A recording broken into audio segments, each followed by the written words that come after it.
What's up, guys? Welcome back to Newswave. Have some interesting stuff to talk about today. A big drop in Nintendo stocks seems to have investors just absolutely pulling their hair out, confused. We're going to look at some of the possible reasons for it, but really, at this point, it's just the way of the market, and people are just trying to figure out what's happening. It's a big drop. It's like the biggest drop they've seen in almost 2 years now. So we're going to take a look at that and see what could be happening. First, we're going to get in some quick news. One, strangely, I don't know why, but, Amazon's taking pre-orders for Nintendo's online subscription service. Of course, you can pay $20 for the year, and then they have other increments like $4 for a few months or whatnot. But I don't really know why people are pre-ordering this, or if they're not. I don't even know why the listing's there, to be honest, because they're not going to run out of stock of their online service. So it's a weird thing. It's on Amazon UK is where I saw it. I believe Amazon Germany is also selling it. I don't know. You have to let me know, guys, if anyone is thinking about pre-ordering the online service. I don't think I guess it's like pre-ordering Xbox Live Gold cards. I don't really know why people would be doing that. But we also took a look at, limited runs. They did put out an actual announcement for an E3 press conference. It's pretty cool to see this. I had the E3 press conference that I filmed and everything and put up the other day. Well, Limited Run Games is also doing one. This is going to take place 3 p.m. Eastern Time. This is going to be on the 11th of June. So I'm not really sure what they're going to show here, but they announced it on their Twitter account, as you can see here. And, I guess they're going to talk about games that they're bringing out. Maybe they have a really cool announcement for that day, and then seriously, like later on that week you can get, or that month, or maybe they're just going to go over some projects that they have lined up. That's the exciting part here with this one. It's really anyone's guess what they could announce here for physical media, and it's going to be something for collectors to keep an eye on. Also, State of Decay 2 exceeded 2 million players in less than 2 weeks. It's pretty impressive considering that game has had, a lot of bad press around glitches and bugs and stuff like that. But it seems like Microsoft's plan with their service-based models and Game Pass seem to be working, because even if a game comes out and it's kind of glitchy and buggy and everything, and people are beating it down online and whatnot, it seems like because the entry into that game is pretty low at Game Pass, seriously, one of the best values I've seen in gaming in a long time, at $10 a month,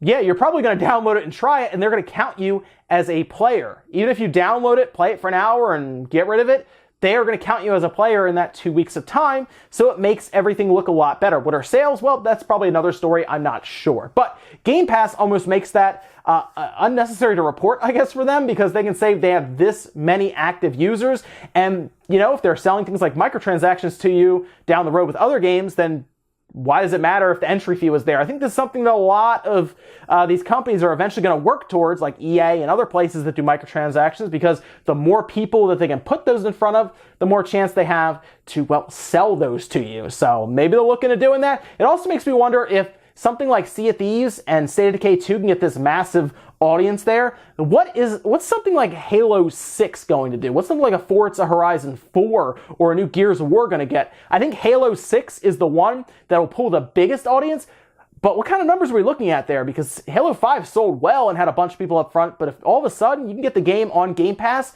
for $10 per month, this could be a massive, are we talking like 5-6 million people in the first week or two? That would be a pretty good statistic to report, but we'll have to wait and see, because I think Halo 6 is getting announced at E3, at least I'm hoping so. So for today, guys, with all that out of the way, let's get started. So Nintendo stocks have been an interesting thing to follow over the past week. See, when Pokemon was announced and they showed it off and everything, those stocks jumped, which confused people because it really shows how, I guess, uninterested investors actually are in the gaming world, because they don't keep up to date with, I guess, these things that are getting passed around. I mean, we knew Pokemon was getting announced later on that month. If we had an idea of what it was going to be, which we kind of did, and we know Pokemon's going to sell, maybe you buy stock before that big surge, but no one really ever does. They wait and see, and when it actually shows up, then they start buying tremendous amounts of stock, and that's why you see those big jumps whenever these things happen. Well, some strange stuff has taken place. See, on Friday, the stocks dropped about 4%, which was a pretty big drop. And then investors look at it saying, okay, I'm sure it will recover on Monday. Well, it did the exact opposite. It actually dropped another 6%. And now people are just scrambling and confused and trying to figure out what is happening here and why Nintendo has seen a massive drop in their stock. This is big. This is the biggest drop they've ever seen in like a 2-day turnaround in the past 18 months or so. It's pretty big. Now, people are trying to figure out what's happening, and there are a lot of theories going around. One of the biggest ones seems to be Nikki actually reported that the quality of life, this project they were doing back with Satoru Iwata, he kind of talked about it, introduced it, a quality of life project, and it appeared to be with Panasonic. Well, apparently Panasonic has, pulled out, and it seems to be canceled, at least according to Nikki. They published an entire article about this, and, investors seem confused or frustrated or scared or worried, and they're apparently pulling out, possibly because of that. And I've also seen some other ones talking about how there may not be any more surprises left for E3, so investors have very little confidence with Nintendo there. For example, here's a tweet saying, "Despite Pokemon Smash Fortnite hype, Nintendo shares getting wrecked. Everyone, including Wall Street, confused why dropping so much. Best theory is Nintendo has run out of surprises for Switch this year. Some also worried about the online service. Read more here." So, what is happening? Well, it just seems like investors in general are either concerned about this quality of life project getting canceled or reportedly being canceled. Again, if you're not really sure what that was, it was an odd, it just wasn't explained well, but it seemed like Nintendo was developing a product that would make your life better by having you interact in different ways with increasing, the productivity of you sleeping and just throughout the day, how much you're getting done and how you feel and everything. It was weird. It wasn't explained well at all, and it was just very odd. But investors seemed excited about it because it could be a way that Nintendo could sell something else to a ton of people. And now with, Panasonic reportedly pulling out of it and then supposedly canceling it, that seems to have scared investors. And it's weird because, like Yuji was talking about here, Pokemon, Fortnite, E3 is right around the corner. If Nintendo shows up at E3 and just starts dropping massive bombshells, this game, Smash Bros. Lights the place up and everything, then you'll probably see a stock make a quick turnaround. There's like a quick, one of those quick valleys to peaks. You'll probably see that. But right now, everyone seems confused about why everyone's selling now. But we're going to have to keep an eye on the stock because it's very weird. Now, of course, this doesn't mean that Nintendo is doomed or anything, but it's very, very odd to see this right now with what seems to be a very lucrative Pokemon game coming up that's also attached to Pokemon Go that Nintendo gets money from. It's just very weird. But let me know what you guys think about this. Do you think it is E3 having less hype for Nintendo, maybe because of some of these leaks, or maybe you don't think Nintendo has anything big to show at E3 outside of what we already know about, like a Fire Emblem and a Yoshi and Star Fox and all this stuff? Or do you guys think they're worried about the online service? It's seriously, it's all over the place right now. Let me know what your guys' best guesses are on why the stock dropped so much. Next up, let's talk about Bandai Namco. Do you remember at the Switch reveal a while ago now, if you think about it, seriously, a long time ago, they showed a Tails logo up on that big screen where they talked about different support and everything. We saw a Tails logo up there, and we heard that a new Tails game was going to be coming to the Switch, and more than likely other systems as well. People were wondering about when that was going to happen, when they were going to show it, and it kind of went under the radar for a while, at least until now. See, of course, we have, I believe, the Tales Festival coming up later on this month, and then, of course, E3, which E3 makes a lot of sense to show it there. And in a series that has a bunch of weird games like Tales of Berseria, for example, it's telling when people point out a trademark and say, yeah, it sounds like a Tales game. For example, Bandai Namco has trademarked in Australia on May 28th something called Entertaria, and that does sound like something that would be in the Tales series, like Tales of Entertaria. It doesn't roll off the tongue very well, but tell me it doesn't sound like a Tales game. In fact, that's what everyone is looking at now, saying, okay, more likely that's a trademark from Bandai Namco for the next Tales game in the series that will probably be going to the Nintendo Switch and the PlayStation.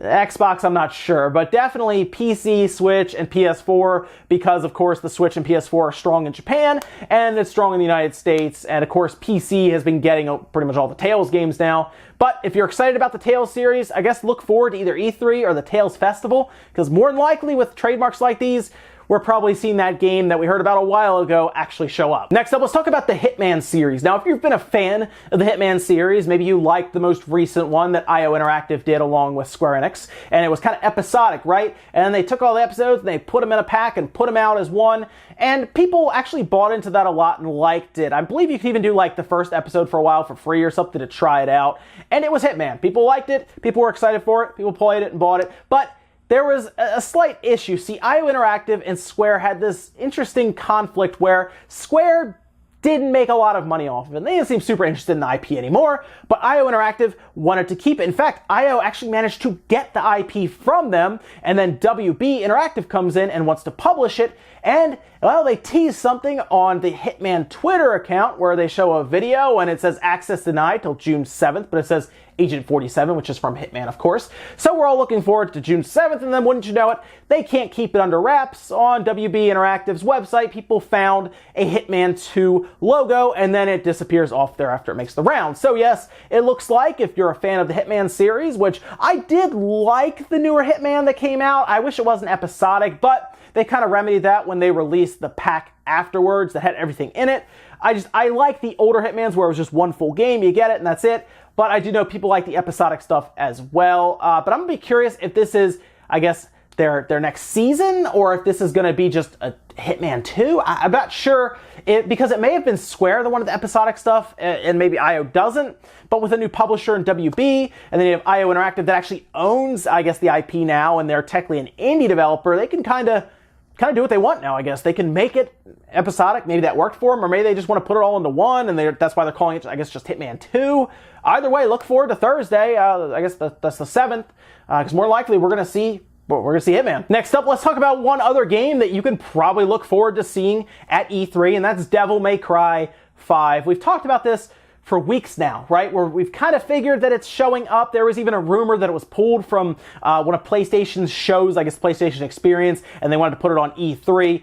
Well, it looks like that's probably happening, as a URL was actually filed. This was found on the Devil May Cry Discord that they have set up. That was done by Pale Moon. And you can see right here, it's a registrar, this internet company, GMO.jp, actually registered. You're going to see the URL right here, devilmaycry.com. And that company, it's an internet provider in Japan, and they've actually done registrations for Capcom in a couple different ways. MonsterHunterWorld.com was done by them. ResEvil7.com was done by them. ResEvil2.com, which hopefully, I guess, is maybe coming back up again. We'll see. So it does look like that Devil May Cry 5 is indeed happening. That is happening at E3. Now, of course, Devil May Cry 4 is one that a lot of people really like. People like Devil May Cry 3 as well.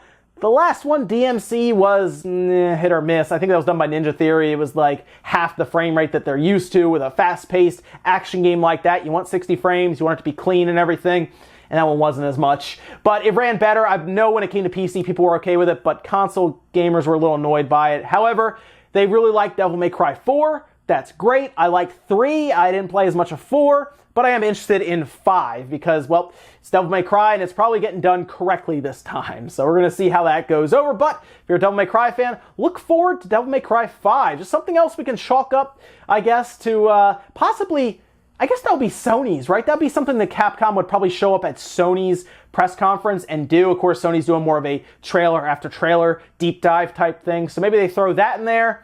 Maybe they throw Resident Evil 2 in there. Capcom has a little presence at Sony's press conference. But what to see, just look forward to it, because I do think it is happening. And our last bit of news, let's talk about Pocket Rumble. Do you remember Pocket Rumble? It was supposed to come out in the launch month of the Switch. In fact, we actually did a video, Evan did a video on this because it had early access on Steam, so we actually played it on Steam, gave us thoughts about it, gave you an idea of what it was going to be and everything, showed gameplay. You can actually check that out still. It's actually, you know what, I'll put it in the card above here right now actually for you. It's an interesting little 2D, kind of like 8-bit type fighter. It's a very tight fighter with tight controls and everything, and it was only like $10, so I assume it's going to be $10 on the Switch. Well, it looks like their port is officially done. I assume it's also going to be out of early access on PC if it hasn't already. but it looks like it's finally done, and according to them, the developers, it's going to be released before the end of July. Now, they have said things like this before, however, this was a straight-up update on their Kickstarter page, and the fact that it's done and they have to wait till sometime before the end of July means that it's probably been submitted and Nintendo is reviewing it or has reviewed it, and they're working out a time to release it, like a window to release it. So, hey, if you've been waiting for this game for this long, seriously, a year and a half almost it'll be, there you go. You can look forward to it. Now, as compensation for Kickstarter backers, I guess they're just providing free Switch codes is what they've said. We'll have to see how that goes. You'll have to contact them about that to figure out how that goes. But if you're not a Kickstarter backer, it should launch at about $10. At least that's the suggested price on Steam. I don't think it'll be any more on the Switch. And honestly, they've put it off long enough now. They should just release it at $10 and be done with it. But hey, there you go. Pocket Rumble, a game a lot of people were interested in back then. Maybe they'll still be interested, I don't know, but at least it is coming. It has not been canceled. The port has not been. Just look forward to it sometime before July, and I'm sure we'll do some coverage here as we did look at the Steam version as well. Ladies and gentlemen, that's going to do it for Newswave today. If you enjoyed this video, hit the like button, guys. Really helps out. If not, hit the dislike. Leave a bunch of comments down below about everything we talked about today, whether it is the Nintendo stock dropping strangely, you could say. I want to know what you guys think about this and why you think it's dropping. I'm honestly not sure myself. But maybe it is the pre-E3 jitters of investors worried that Nintendo has nothing really to show there, which is crazy because, you know, Smash is going to light the place up. And who knows, maybe they have a few little surprises people don't even know about. We could see, you know, you never know what could show up at E3, I'll say that. And then, of course, let me know what you think about the Bandai Namco trademark. Are you excited that it looks like a Tales game is showing up? What about the Devil May Cry 5 URL? Do you think that is actually happening? Are you excited? Maybe you're a Devil May Cry fan. And guys, thank you so much for watching. I'll see you next time.